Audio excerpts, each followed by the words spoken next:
ये सवाल है नवीद अंजुम साहब को, ओस्लो नॉर्वे, कि मुसलमानों में ही क्यों मीर जाफर और मीर सादिक पैदा होते हैं, ये पाए जाते हैं।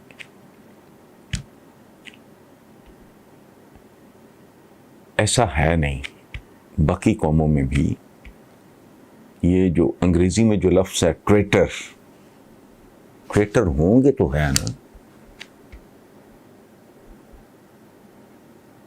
ट्रेचरी, गद्दारी और ये और वो, ये अंग्रेजी मुख्तलिफ ज़बानों में अगर ये लफ्ज़ हैं तो इसका मतलब है कि वो होते भी हैं ना।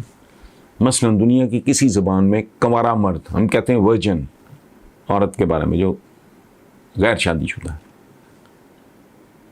गैर शादीशुदा मर्द के बारे में कोई लफ्ज़ अगर है तो मुझे बता दें आप।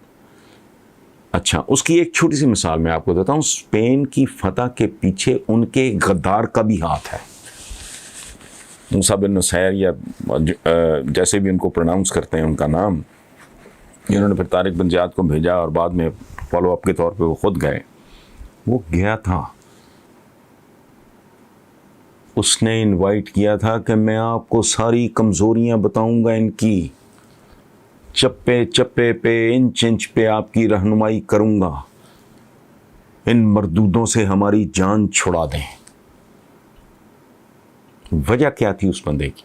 उस ज़माने में जो रऊसा और उमरा और गवर्नर्स और इस तरह के जो सो कॉल्ड VIPs होते थे, उनकी बच्चियां तालीम और तरबियत के लिए, लड़कियां, शहजादियां या वो एलीट की बात करें, वो बादशाह के महल में जाती थी। और जो मादर मलका है बादशाह की, एक तो अपनी मलका और एक फिर उसकी माँ अगर तो उनके ज़ेर साया वो तरबियत उनकी होती थी, ग्रूमिंग है जो भी।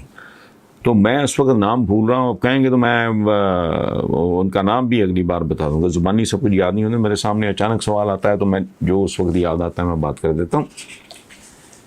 तो उस जो स्पेन का था उस वक्त बादशाह, ही रेप्ड हिज डॉटर। उस मकरू और गंदे और गलीज आदमी ने अपने ही एक साथी की, गवर्नर था या पता नहीं क्या, बहुत आम आदमी, उसने उसकी बेटी के साथ ज्यादती की। उसका रिएक्शन था। इसकी बेशुमार वजूहात होती हैं। और एक बात और, मैं उसकी तफसील में नहीं जाऊंगा, प्रॉब्लम है हमारा माहौल ऐसा है कि यहाँ आप सच्ची बात अगर मलफूफ करके करें तो you can get away with it, otherwise तो वो छुरियाँ निकाल के आ जाएंगे बूथा उठा के, हालांकि टोटल झूठ होगा, उनको नहीं पता होगा, और उनको पता नहीं होगा कि ये आदमी बात ठीक कर रहा है। बाज़ औक़ात होता ये है कि आपके जिनके ख़िलाफ़, जिनको हम मुंह उठा के कह देते हैं गद्दार थे, वो गद्दार तंग आए हुए होते हैं, चूँकि जिनके ख़िलाफ़ वो गद्दारी करते हैं उनके बारे में वो कन्विंस्ड होते हैं कि ये लुटेरा है, ये डाकू है, ये जालिम है, ये एक्सप्लॉइटर है, ये बदतमीज़ियाँ करता है। अब दारा शिको बहुत काबिल, बहुत सेकुलर टाइप, बहुत अच्छा आदमी था, लेकिन Dara Shikoh used to insult people. ये एक और कहानी है।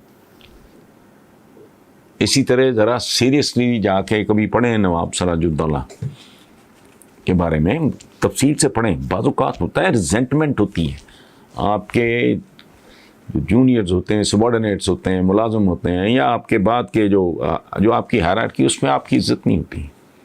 लोग मजबूरी काट रहे होते हैं, फिर वो कहते हैं यार इससे किसी तरह जान छूट जाए तो बेहतर है, हमारे लिए बेहतरी होगी, इज्तमाई तौर पे बेहतरी। So many factors. गद्दारी और गद्दार सिर्फ हमारे दरमियान नहीं है। अगर ट्रेटर का लफ्ज़ अंग्रेज़ी में है तो इसका मतलब है अंग्रेज़ों में गद्दार हैं, ख़त्म हुई बात। तो इसलिए नहीं, ये जो मफरूज़ा आपका ना, ये वो दुरुस्त नहीं।